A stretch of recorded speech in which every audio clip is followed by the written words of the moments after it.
Hello and welcome to Social Media Hangout. My name is Andrew Harasewych, and you're here with Ben Fisher and Mark Traphagen. And we're going to start off, Ben's going to introduce a brand new feature to Google Plus called Stories, where you can actually organize and view your photos in a all-new way. So Ben, take that away. Hey everybody, happy Sunday, happy Memorial Day weekend.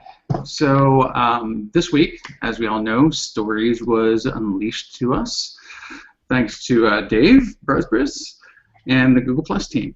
And it was a really exciting new feature that basically was able to take, in essence, a tale that's being told by you using photographs, locations, videos, all from Google Plus, and it assembles all of that data from your photos and your albums, events, and they get arranged into a really neat interactive kind of story. As you know, we're all storytellers, and Google's kind of given us this great mechanism to tell a story. So what we did this week is just so happened our team at Steady Demand was going on a retreat out to Las Vegas, introducing some of our new team members to each other, and at the same time we did a challenge. And that challenge was okay, let's test out stories and see what triggers stories, how can we create a story, what gets included into a story, can it be done from a brand page or not. So the challenge was hey, take as many pictures as you can, and let's see what happens. So Mark, you're going to love this, by the way, is kind of what we've discovered out of this is that really at the end of the day, Stories is a nice way of doing user behavior modification. It really enticed us to take lots and lots of photographs.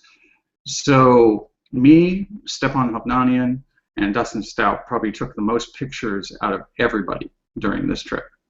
And we did it with a mixture of a private event, on brand page, and then on our personal profiles. And we made sure that we took as many photos as we could during day 1, day 2, and day 3. Out of all of that, basically what we ended up finding out was a couple pieces of data, and kind of we're still testing everything and kind of trying to figure out what's going on. But what we ended up discovering is that stories are basically comprised of, number 1, shared photographs, number 2, private, non-shared photographs, and also pictures that you are tagged in. We still have yet to do some discovery on hashtags, but we believe also that a hashtag across all photographs kind of ties them together as well. That's a little bit more difficult to tell. They must definitely span multiple days, of course, that makes a lot of sense. And the initial compiling of the story seems to not be very accurate. Just really quickly on that, Mark, did you find out that your stories were accurate or not? Well, by accurate, do you mean what photos they included and didn't?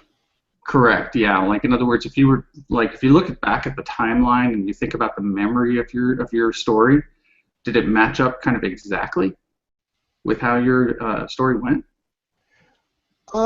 Yes and no. I mean, it's editable. They have some algorithm that's supposed to pick out, just like highlights does. I don't know if it's the exact same one as highlights, but the highlights feature on desktop, picks out what are supposed to be your best photos. And as usual, they never tell us the criteria for what is best. It's like quality content.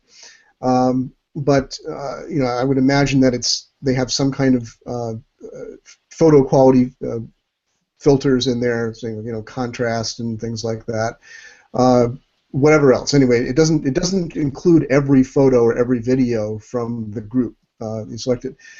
What you can do, which is kind of cool, is you can edit the story. I'm sure you're going to talk about that. You can go in, you can get a kind of thumbnail overview of everything that included, and you can exclude things you don't want in there. Exactly. I don't think you can, but let me ask you a question, Ben. I don't think you can add anything into it, can you? Well, that's a great question. So actually, I saw Andrew before in our green room was asking about that, just if you could. And I have not played with this yet, but I intend to over the next couple of days.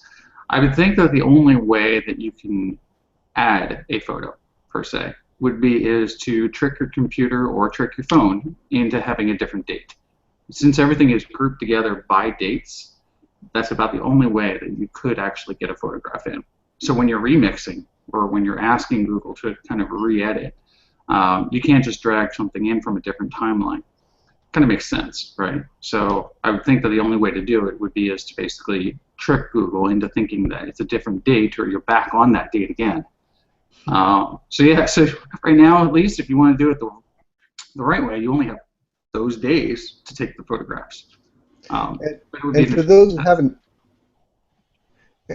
haven't, seen it, we should probably describe a little bit that it not only, it's not just like a slideshow of the photos, but it's kind of a very creative display that is a horizontally scrolling display, and the photos and the videos that it includes show up in the display in different sizes, and they kind of flow along kind of a roller coaster timeline. As you go, it moves up and down.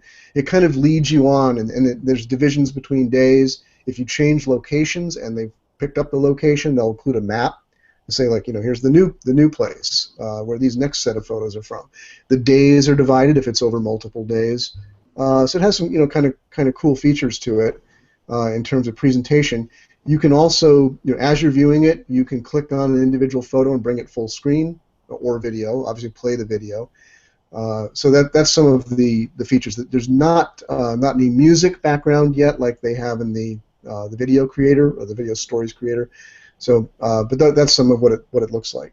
From my experience, I like it so far. I thought it actually matched up pretty well. Sadly, we went to Universal Studios. Not sadly, we went to Universal Studios, but sadly, I didn't take too many pictures with my phone. But the ones that I did, I found out were put into this nice little story here. So you can actually see, you get the title, you get the, a story by Andrij, Harasewych. And then, you see the date, how long it was, and you can actually scroll through your events, videos, so you get this handy auto awesome for videos. You can add any captions you want. I added a little caption for clubbing, but obviously I want to build that out a little bit. But it's very nice. The visual aspect is there, and it definitely feels like a scrapbook. You can also go around one image at a time, and definitely it feels like you're navigating a book. It's very very smooth. But yeah, I like it so far. I mean, it's really great, and kind of like Mark was saying, is the geolocation features are really key. Actually, I think, to the storytelling process. And you get this kind of, for instance, when I left San Diego and then ended up in Las Vegas, and it gives you this kind of Indiana Jones, you get the little dash marks going from San Diego and the flying from all the way over to Las Vegas. You get that coming and going if you geolocate everything properly. Also, and it doesn't do it very well, at least not right now, but like we had multiple locations that we went to in Vegas. We went down to the Fremont experience, we went to the hotel, different restaurants. So what it does is it does a little flip of the small circle, and then it shows a map of the general location. What if, does Google still has the check-in feature on mobile at all, or what does Google have as far as that? Google Plus have as far as, I'm wondering, would they then utilize something like that, or does it just recognize that you're at the address immediately? Just recognize the time and the address. Okay. Yeah, and like the business is open at that time, then it'll say you arrived at the business, technically. As I was saying in the green room, in their blog post, they don't seem to say it's absolutely necessary, but they highly recommend that you have what's called location reporting turned on.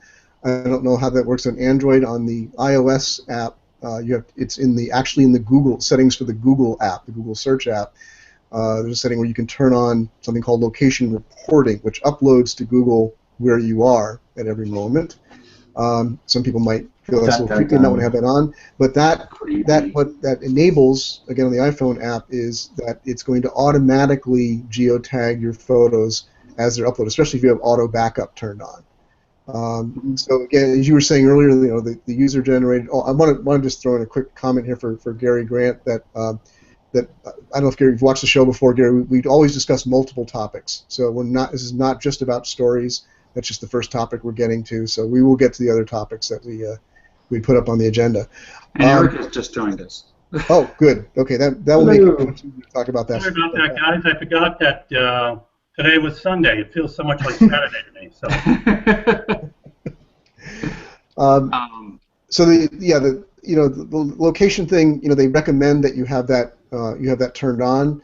Auto backup, if you're using that will obviously make this easier to have happen, which, as you said earlier, Ben, is an enticement to take more photos, use the auto backup, get more photos into Google, into Google Plus. And the other, the way that they sold this thing, and I think it's a good way to sell it, is that a lot of people, and I'm one of these, I go on a vacation trip and I take a lot of photos, and then you get back and it's that chore of, oh, now I got to go through all the photos and sort them and tag them and, and put them into albums, and it's just, this essentially does that for you. Yeah. Which is going to make a lot of people able to share these kind of journeys a lot more often than they might have. But And I was just going to say, and the really cool thing about that is like during our testing or during our trip, I felt like I was pressured to actually share a photograph every time I took it. And that's kind of kills your fun or your business really while you're doing things. So the neat thing about the discovery is that you don't have to actually share these photographs for them to be included in the story. So you can do what you're doing on your trip or whatever it is or event, and then when you come back, then you can just line it into a story and then go ahead and just share it all, basically, instead of just sharing an album and it'll line it for you. So I mean, it's great to know that, at least, that piece. Scott Scowcroft had a question here. He said, beyond for fun, what uses might stories have for businesses? As Ben noted earlier, Scott, at least this point, the feature doesn't work for pages. So you can't do it directly from your brand page. But I would think, I know Ben has an idea here, but I would think, if you, something like what Steady Demand just did, they had this company retreat. You get these stories out of it. It's a great human interest kind of thing, sharing like here's what the people in our company do. Here's what happened at the company retreat. It's just that would be one thing. But I know a lot of brands are doing that sort of thing on Instagram. So the humanization of this. Here's what goes on in the office. Here's the goofy games we played today on our game day, or that sort of thing. But remember, since you have to do it on a personal profile, remember not to do it on some intern's profile page. You want to be sure you have control in the long term. Do it on the owner's page. Someone who is obviously sticking with the company for a while. Just wanted to mention that, not the social media company. That's kind of a good point, but at the same time, that's a good point. From a production standpoint, it would be probably best to have everything on the owner's personal profile, or at least get those pictures shared to the profiles and saved during the trip, or whatever you're doing in that case. But okay, so great question, Scott, by the way, about how can it be. Hey, welcome, Matthew. How can it be used for business? So while we were doing this, we had that actually in mind the entire time.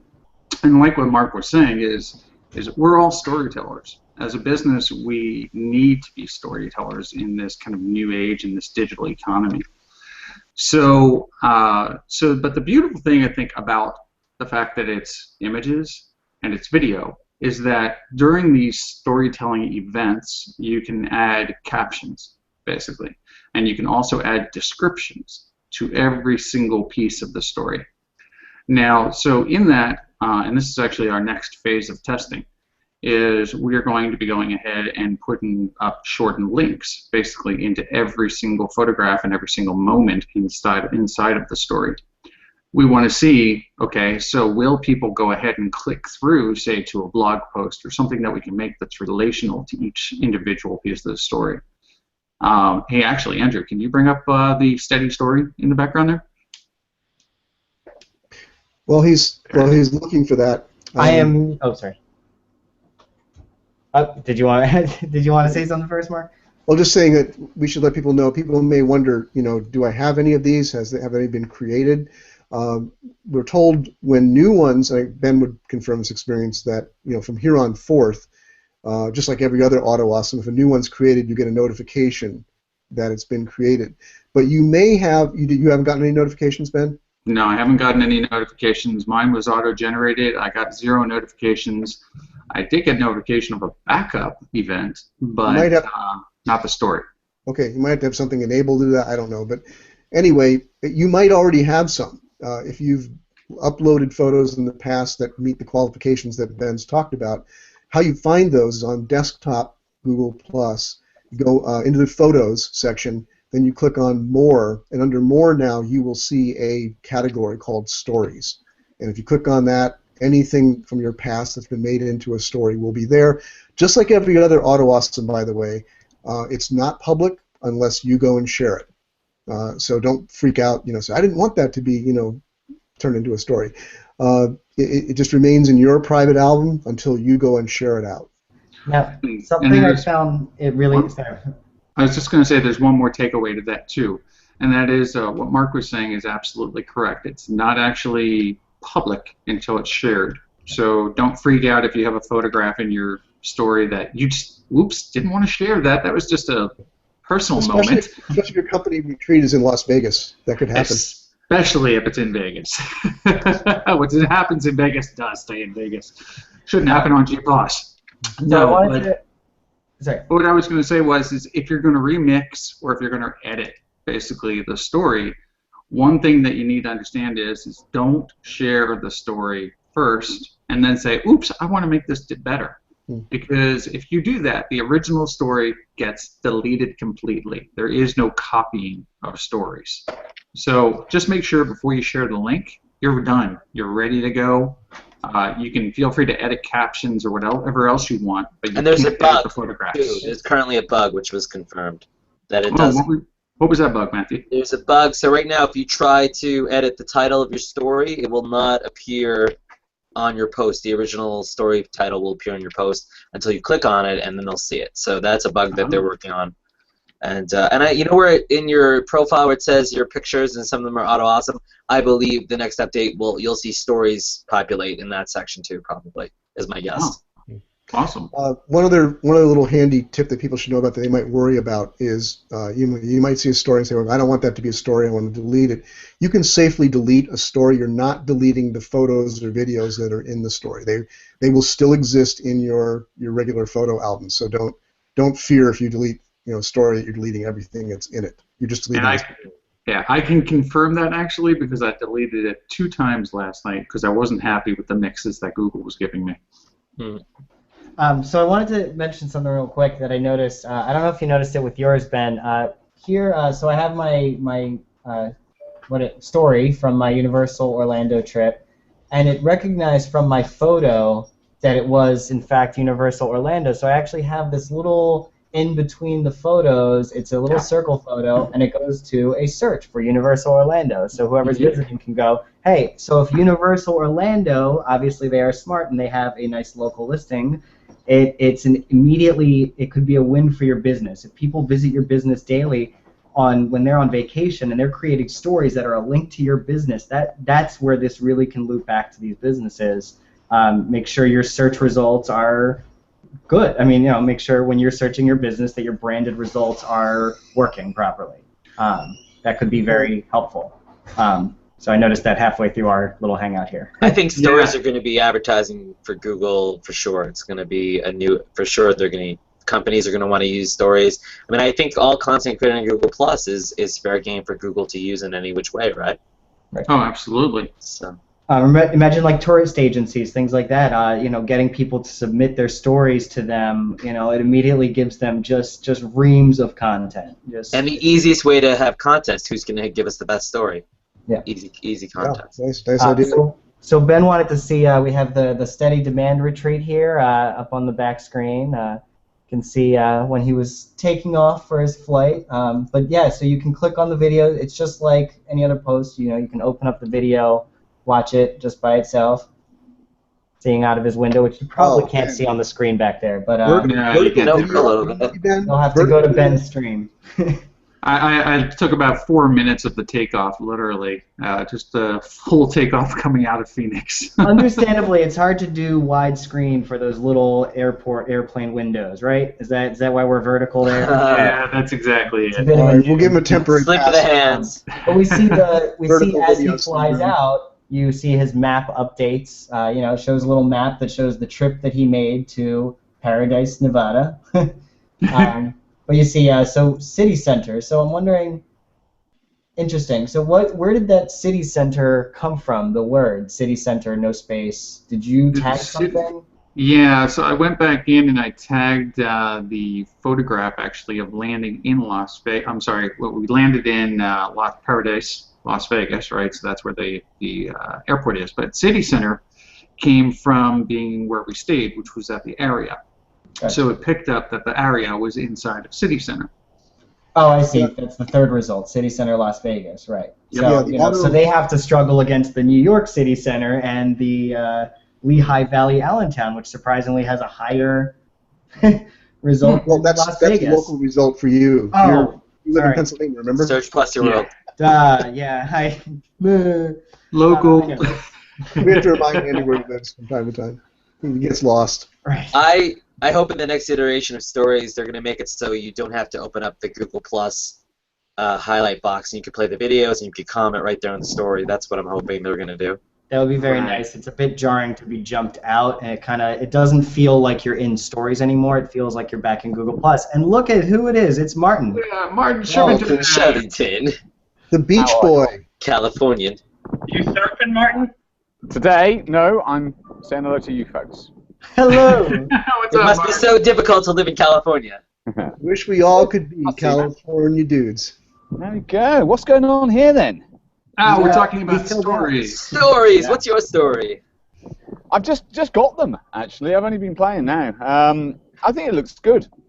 But I liked Auto Awesome, the movies, anyway. Do you know what I mean? That was always a good feature. So, we'll see. Well, we saw I feel they like do work together. Oh, I'm sorry. No, I was going to say the Auto Awesome also works with the story. So when you have that video, it automatically Auto Awesomes the video into a GIF, so or GIF, whatever you want to call it, as you see it, go by the screen, which is fun. I've got a very funny story about the Auto Awesome movie. I've only received one of them so far to this point. It was actually about my help out of all things. It took my help out video that I created and then the two pictures of my help out and blended them together with music into a story. Very interesting. Yeah, and I'm wondering if music is going to come to stories as an option because as I open the story, I keep thinking there should be music playing because of the awesome movie. And I A lot wonder of people have been asking for that already. that'd be a smart thing for them to do. Like for so many musicians on Google Plus to let you choose one of their tracks to use would be pretty awesome. Hey, and you could buy it from the Google Play Store. Or Right. that too. Yeah, pay for premium tracks. You just get access to the Google Music. Guys, just a program note. It's 20 of the hour, and we've been talking about this for about half an hour now. And we have Let's Eric. get into So Yeah, let's get into Panda. yeah. So yes, if Eric would like to talk to us about the Panda update, which is very, very Oh, there you important go. I like that. for all of you. Great. That was your segue, people. Be happy with it. Yeah, so a few days ago we had Google grace us with what they call Panda 4.0. And what makes this significant is a couple of things. First of all, there were a lot of new winners and losers, and you can see that Searchmetrics published a study of the people who got big wins and big losses from it. But in general, they tried to do a couple of things. And it's important to realize this is the first major Panda update since Hummingbird, which most people aren't associating with what happened here. But keeping in mind, and I'll just talk briefly about Hummingbird and then I'll explain how that relates to this Panda release. When Hummingbird was announced to the world last September, it actually had been out already for 30 days, and people confused that with updates like Panda and Penguin and exact match domain and updates like that. But it was actually a rewrite of the Google search platform. And the reason why they did this whole rewrite was to allow them to do some very different things with individual algorithms like Panda and Penguin and things like that. So it's not actually surprising that the first really announced Google Panda update in well over a year, even though they've been kind of doing monthly refreshes for some time, is this one that we just got, which they call Panda 4.0. There were two things that happened. One is they made it a little less harsh in terms of the scope of the impact if you were tagged as a victim of Panda, if you will. Think about it. You might have a little slider on in your living room for your light. You can gradually slide it up or down, and that slider for Google used to be tuned way up and then just dialed it back a little bit. So a lot of sites got partial recoveries, and it wasn't actually because they fixed the problem that caused them to get hit by Panda in the first place. It's just that Google made the impact slightly less. But the other thing they did is they tuned Panda to pull in a whole bunch of new sites and a whole bunch of new types of things that they're detecting. We don't yet have a clear sense of what all those are. I'm going to really speculate about it, but it's things like probably better detection of on page of the quality of content. And I'm betting that they have also tuned up and are using a lot more user engagement signals as a direct measurement factor as well. Now my guess is that from here we'll go back to Google not announcing their monthly Panda refreshes. You'll just get them when you get them, and you'll notice if your site improves or gets hit. But they announced this because it was a major change, and I expect it means that they'll be able to do more things with Panda throughout the year. So that's my short refresh. Now I know that Jerry Grant had asked a question about Ripoff Report, and I actually want to address that because Jerry had messaged me about this before the show too. So it's important to understand that the complexity of what Google is doing is so intense and so high. By the way, I apologize for having to. The reason why I was late is, first of all, I thought it was Saturday, so I went for a run, and I literally came in off the run and saw Andrew's message, hey, you joining the show. So I wipe my brow occasionally. It's because I'm still not cooled off. But in any case, back to Ripoff Report. With Google's algorithms, their complexity is so high that they don't judge sites individually. They can't. They implement algorithms which attempt from the hundreds of millions of sites or billions of sites they know of to filter out the things and lower the rankings of things they don't like in general. But they implement one algorithm to try to impact hundreds of thousands of sites. And so for whatever reason, there isn't any algorithm currently that Google has implemented that has taken out Ripoff Report. And for whatever reason, they haven't done any manual actions against Ripoff Report. And I understand, Jerry, that you can make arguments that they should do that. And I certainly think the site is a disgusting site, personally. Their business model is disgusting as well. So I think they deserve it, and I'm totally with you on that. But the reality is that they haven't. Their algorithms haven't picked it up because, well, their algorithms aren't targeting one site at a time. But wouldn't you tend to agree, Eric, that Google has, in a sense, poster childs that they like to leave in the SERPs, even though they are 100% fully aware of the tactics that they're using, purely just to analyze those tactics? Yeah, I mean, it certainly could be the case, they certainly look for different kinds of patterns to see what works. But I think when they get to the point where they implement an algorithm based on those tactics, then I think those things get taken out. That's my take on it. Yeah. I mean, I only say that because working in the web hosting industry for over 10 years and having spoken to the spam team directly about sites. What's that? You were that poster child that they didn't. I was one. No.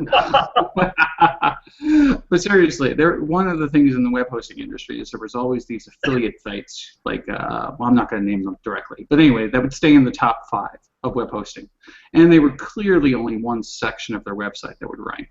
And I've talked to the spam team before and said, why do these guys consistently rank for 6 years when you can look at their link graph, you can look at their stuffing content, they're still using all these old techniques that are definitely black hat. And also I can say, as somebody from the spam team did tell me, is that they leave some sites up. And this is why you see these anomalies. They do leave some sites up because they like to use poster childs. The spam team is totally aware of them, but they just leave them up because they don't want to know. They don't want them to know that they're being watched. It's like a catch and release program for SEO spammers. Exactly. So, I mean, if you have that question of, well, why is that person still outranking me? Just don't worry about it. Keep calm, mark it on, let them be where they're going to be. Because what I can tell you also is, from there, of tracking that over 10 years, is that, this happened about a year and a half ago now, that 3 of those sites that were in the top 5, they got the ban hammer. They are no longer in business. They are out of existence completely. And they've even tried to spin up new websites to replace them. And those all got the ban hammer within 72 hours each. So you do bad things, karma wheel comes right back around. It's going to slap you right in them. Yeah, no, it's a good point. And there's another part of this that we should draw out a little bit too, which is, I mean, you said it, but I just want to expand upon it, which is, excuse me, you look at the site ahead of you, and it drives you nuts, right? And then you say, well, that's working for them, so I should try it. And you start doing it, and then you get slammed, right? And you can't think that way. We know what the best practices are. And you really have no choice if you have a business you're running for the long term than to follow them. Because if you don't, it's probably not going to work out well for you. Can I ask, Eric, if you had, I'm going to make you work now, if you had 5 best practices, what would you say? Because you've got all of this in your head. And if you can just bullet point it for me, that would be great. Maybe, First, it would be not to have your throat tickle. Oh, why don't you get yourself well first, actually? I don't want you dying on air. It's no good. It's not good TV. Well, actually, I would disagree. It's probably better TV. The viewing figures have gone up considerably in the last. This is a follow-up. This is a follow-up from a hangout Eric and I were in the other day, where he got, Jay Baer got him into giving health tips at the end. Folks, just like we told you the other day, with eating all those green things can kill you. Jogging is bad for you. Okay. Yeah, there you go. Hey, what makes you think I was jogging? I was running. But okay, so 5 things. Well, the first thing is you want to make sure that your site is being properly indexed, or that Google can crawl it. Now, if your site's already live, the first thing you do is you go look in Webmaster Tools, and you see how many pages Google thinks they have for your site. And the reason why you want to do this is it can tell you if you have a major problem. So if you think you have a 100-page site and Google has got 5 indexed, that's probably a problem. It means there's something wrong. Or on the other hand, if you think you have a 100-page site and Google thinks you have 1,000, that also means something wrong. And they're different problems. But the first thing is to try to just get to that and get an understanding of whether your site is being crawled properly. Next thing is a big deal is title tags for your major web pages. Each web page should have a different title tag.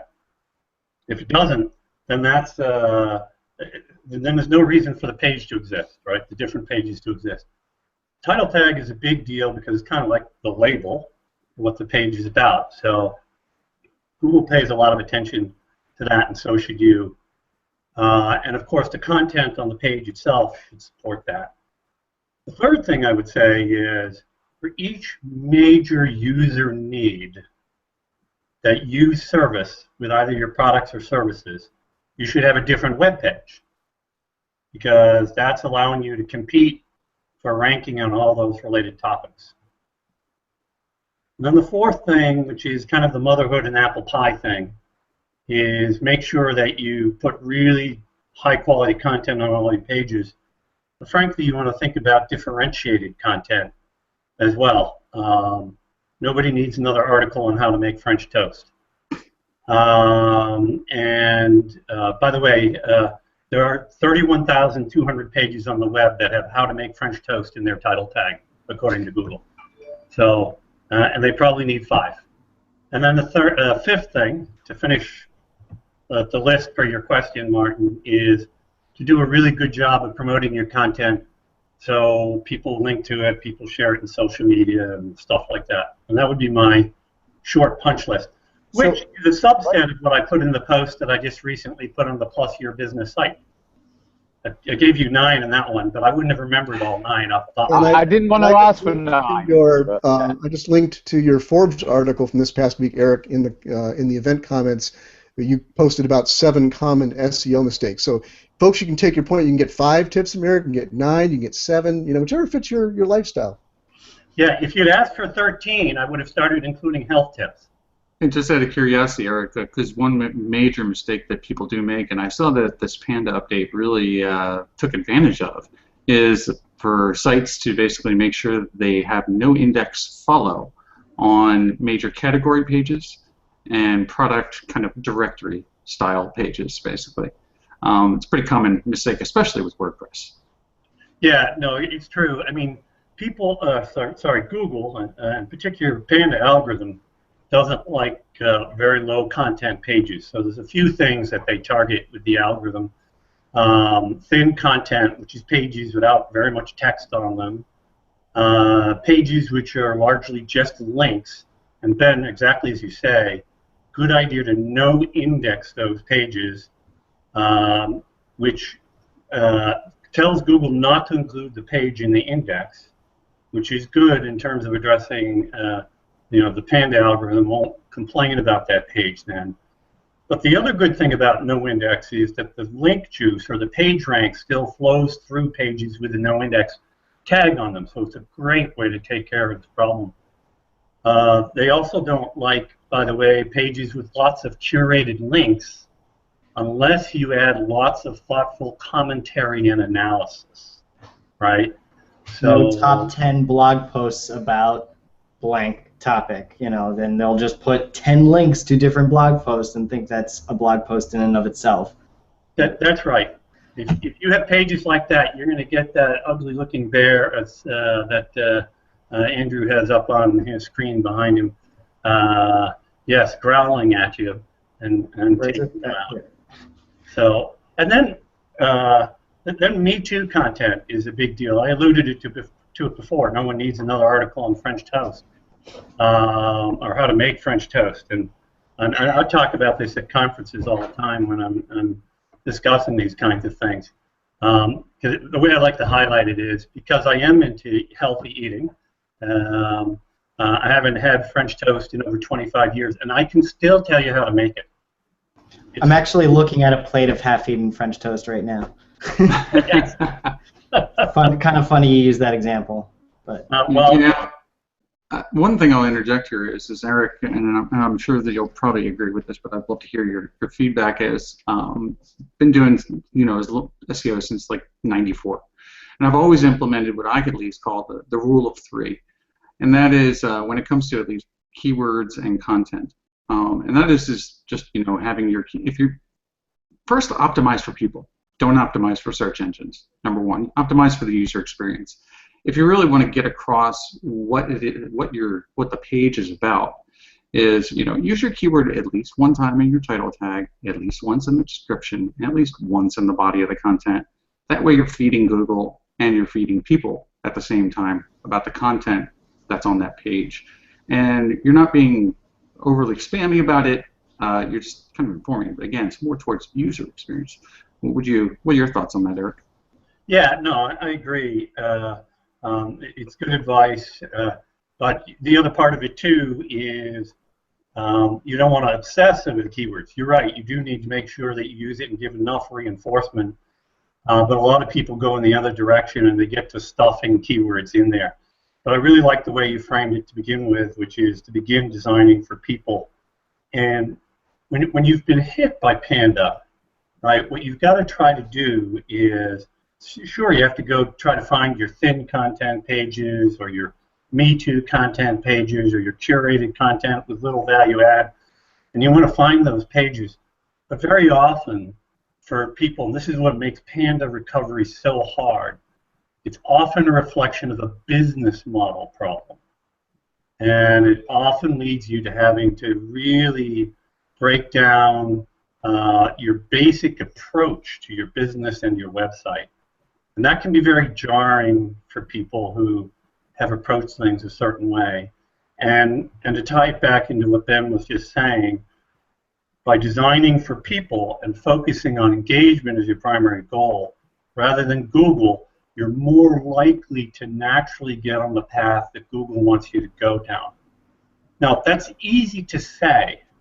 So now I'm going to give you the harsh part of the story. Not everybody who has a website is going to be able to create a website which has an outstanding user experience. And it's harsh because in some sense what you're hearing me tell you is if you're unable to recover from Panda, it may be that you're not the right person to guide the process of creating a fantastic experience. I'm not trying to be mean to anybody, but there's a certain set of expertises that goes into doing that. And there's a science and an art to it. And it's the best way to dig out from under these things is to get the people involved in your business that can do that.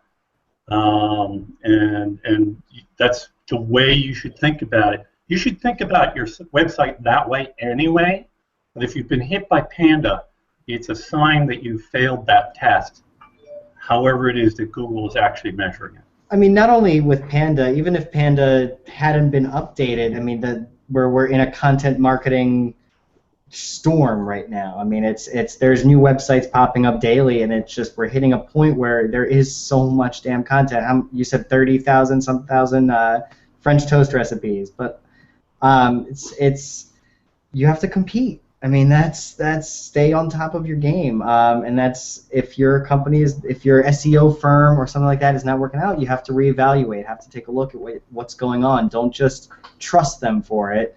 Do your homework, do your research, and see if they answer the questions right. Well, and that's the thing, and Eric brings up a really great point. If you're under a penalty, or if you're I might be under a penalty, you see your graph kind of dip downwards, say 25, 50%. Either A, you're not providing the right kind of content, B, your webmaster's not doing a great job with site architecture, or C, you're not, say, for instance, getting involved in social media enough. Either way, as a business, the big pain point there is that you're not going to be converting visitors and you're not going to be making sales. That's a core business issue that needs to be addressed regardless of Google. It's that people are not converting. Even if you're bringing in 1,000 visitors, if you have one conversion out of 1,000, that's hard. You should be doing much better than that. So I think the key takeaway there is if you think you've been hit, or if you're really doing bad at converting, is start talking to people. Start talking to people that know what they're doing. Like start talking to Eric over at Stone Temple Consulting. Start talking to Martin over at Plus Your Business. Start talking to High Steady Demand.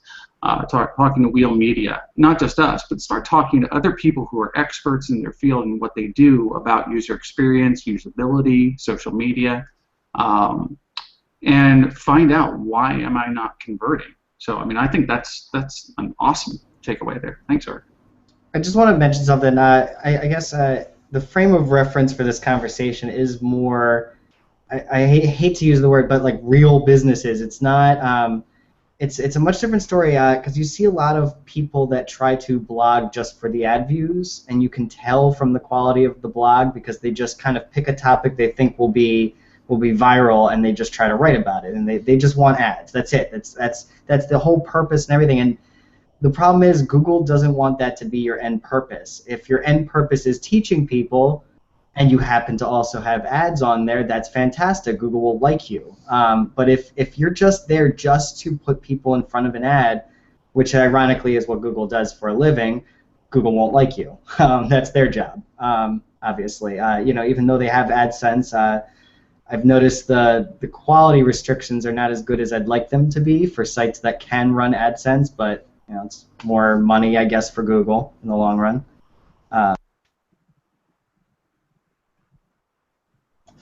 Yeah, it's true. Yeah.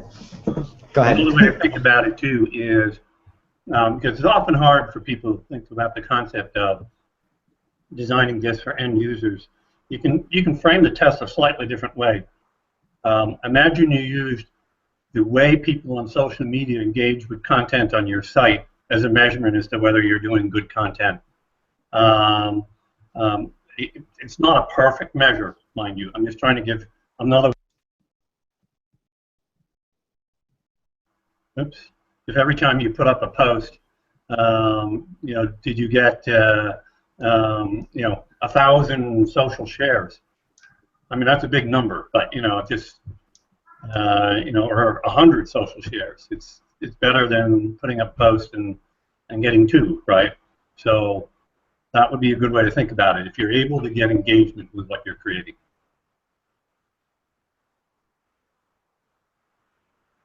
Now, let's. Do we want to maybe take a sidestep from Panda? We have Matthew here and Martin. I'd be curious to find out what you guys think of the Google EU and what's been at least give us a short little review of what you think, the conversations you've had the past 2 weeks. I know you've been involved in a lot, so I'd be curious to find out what you've discovered. Marty could talk longer on this than I can, but real quick I would just say that I think that the EU decision is something Google's going to continue to fight, and they will fight it for quite a long time. So I think it's going to be a while before Google is put to task to have to comply with this decision. I don't know how EU works and versus our court system specifically. But I do think it's interesting to see what will happen, and it's not just Google, but it's also Bing and Yahoo and all the other search engines. And I wonder if they will connect with each other to say, hey, what do you guys think you guys are going to do? I don't know or not. I don't really know. I wouldn't be surprised because it's unprecedented to let people control what a search engine says about them. And how do you, if they are only indexing results, how do websites comply to make sure that people get what they want? No one has the manpower to do that, do they? So I'm confused about how it would even happen. Well, it also has major implications on the the entire net neutrality debate as well. Who decides what's on the internet? That's what we're fighting for right now, and it does seem to go against anything that we would want with net neutrality. This decision, but Martin, maybe you can. Fill us in. How does the EU work in 5 words? Do you know what? But on this one, I don't have a well-educated position, and so I tend not to give my ill-educated position. I don't know. I think that the whole net neutrality thing I've been watching, been engaging with a bit, and I think that we're just in unprecedented times. As I say, it is. There's not a roadmap for this. Every decision that people make determines what access people have to information for the future. The EU is complex because it was brought together, back in the 80s, I think we were, and 70s, and that's even though I got a law degree, I'm still not going to go down that road. I'm going to leave it. I'm going to let somebody with a better position. Something, and it's probably a very similar situation to what we have in America in that our politicians have absolutely no idea about the topics they are making decisions on.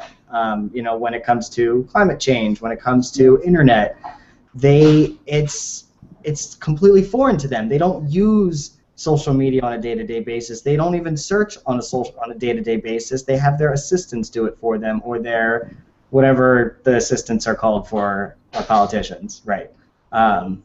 What? Aides, legal, they're aides, right?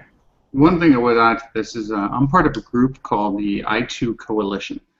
And the I2 Coalition, what they are is they are a United States lobbying nonprofit organization that mainly works with people who build up the infrastructure of the internet in the United States. So they work with web hosts. For instance, GoDaddy is part of the I2 Coalition. 1&1 Internet, which is part of the European Union, is part of the I2 Coalition, etc. Down mainly data centers, web hosting companies. And one thing I would say is if you check out, it's I2coalition.com. You'll see the members of the I2 Coalition. If your web hosting company is not a member of the I2C, then I would strongly urge you just to reach out to their support desk and have them join the I2 Coalition. Because what they do is they go basically to Washington, D.C., and they have education days where they teach politicians what IPs are, what's the backbone of the internet like, what is social media, what is web hosting, etc., on down the line. So that way politicians do get a greater sense and understanding of why what we're all involved in is really important. So they make up there for that education. They also do the lobbying. Just so you know, the I2 Coalition was key in bringing down the whole SOPA and PIPA debacle, like, a year or so ago. They were the ones that went out there and really lobbied against it. So yeah, anyway, call to action, I2coalition.com. Tell your ISP, tell your web hosting company, go check them out. So yeah, just another comment on the EU thing is that I heard some interesting speculation that basically what would happen is that Google would receive the request, and then their immediate response would be, well, it's not really for us to decide whether this should be in or out, so let's just push this into the appeal process, and so we'll just say, we don't know, it's not our call, and then it would have to go to the courts from there. That was Danny Sullivan's take on it, actually, in a great piece that he wrote that I linked in the event comments about the myths and truths about the EU decision. It's a great piece to read. It's kind of in an FAQ version. It's Danny's take on it. It's not absolute gospel, but that was part of what he thought as well, that this will not be as cut and dried as you just anybody can make a request. I want this taken off Google, and Google's got to go do it. It's a lot more complicated than that. Google actually, there's so many ambiguities in the court decision that Google may have a lot of outs and loopholes that the reality might be that actually, at the end of the day, very few things ever get taken down. So in short, they're going to make it too expensive to keep the law in force. And it's just to keep the lawyers at work.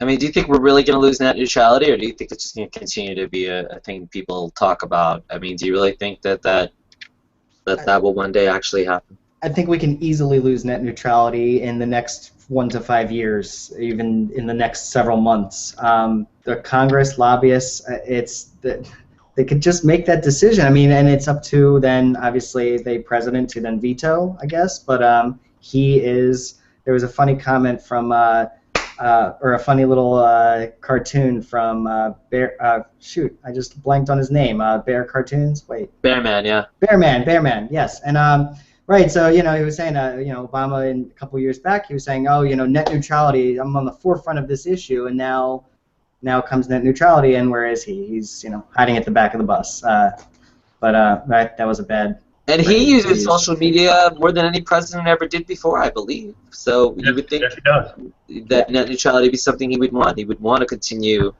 until the end of his presidency, to have as much public attention as possible. So I don't know. There you could easily lose net neutrality. The major ISPs, which includes people like Verizon, are among the biggest lobbyists in the country, and they're putting tons of dollars into this because it gives them another way to get more money out of this thing. When your political party stands to lose that much money, you start to get a little quiet on those matters, which is a shame. Well, do you think more people will? So, I don't really. How will that affect your actual internet service provider that you pay for? Do you think? I was talking about this actually with I was in a hangout with virtual newsmakers, and we were talking about how Google Fiber is actually pledging net neutrality. So what's going to happen, in my opinion, if Verizon, Comcast, if they decide to meter out our internet connection, Google Fiber will massively expand and faster than what they're doing now, and they will offer us a cheaper, faster internet that will not only have all of the internet, but not those metered connections, and they will take over the world. That's Google's master plan, maybe. Keep letting this push through. I don't know. Well, because if they're the only service that has net neutrality, where do you think people are going to go to pay for their internet? They're not going to pay for Comcast anymore. We have to note, though, that Google Fiber coming into a community is not automatic. Right. I'm in the middle of it right now because here in the Triangle of North Carolina, we are one of the targeted sites for the next layout of Google Fiber, and it's an intense political process. Thankfully, it looks like it's going well in our area, but the municipalities have to be behind it, have to agree to it. There's a lot of infrastructure things that have to happen. There's going to be a lot of intense lobbying, obviously, on that front, also from the providers that stand to lose if Google comes in.